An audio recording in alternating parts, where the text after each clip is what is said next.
You can draw a straight line from our broken immigration system to the country's labor shortages to some of the high prices that we see in this economy. So Americans, once again, no one around here bears the burden of not getting the job done, but Americans are paying the price for an immigration system that doesn't work.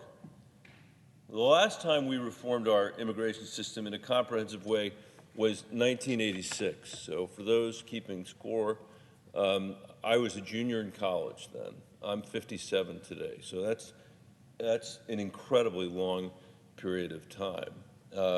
And that was when Ronald Reagan was president. But a lot has changed in 36 years.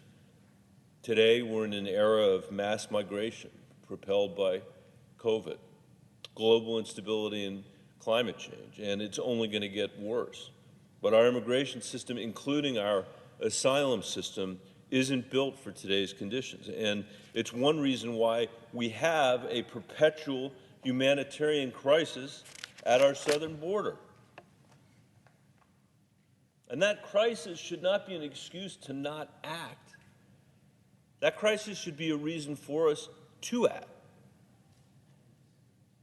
And right now, the administration has the resources to process 3,500 migrants a day at the border, but they're receiving 8,000 a day.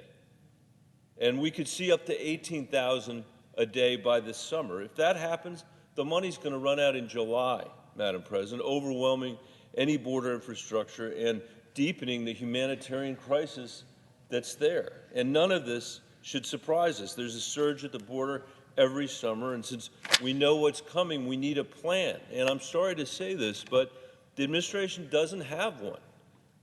I read what they put out last month. I didn't see any benchmarks, any timelines, any accountability on implementation.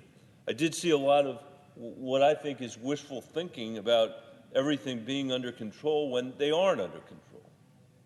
That's not what the American people believe. That's not what public servants and organizations at the border report. And now the administration wants to lift Title 42, which is going to make a bad situation even worse.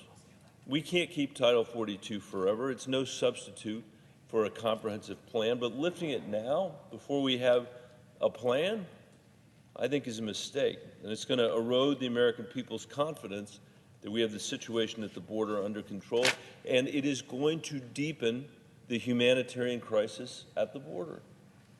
It is going to deepen the humanitarian crisis at the border.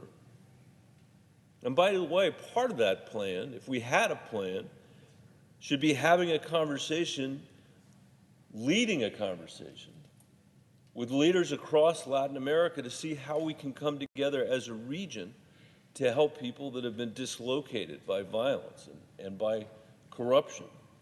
Until we solve this in a comprehensive way, these issues are going to keep coming up, and they're going to keep dividing us here.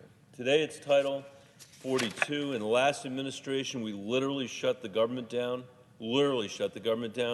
over a debate about whether Mexico would pay for the wall, which, by the way, they were never going to do, and they never did. We created DACA under one president, only to see it canceled in the next presidency. We could have spared America all of this. If we had passed the Gang of Eight bill in 2013.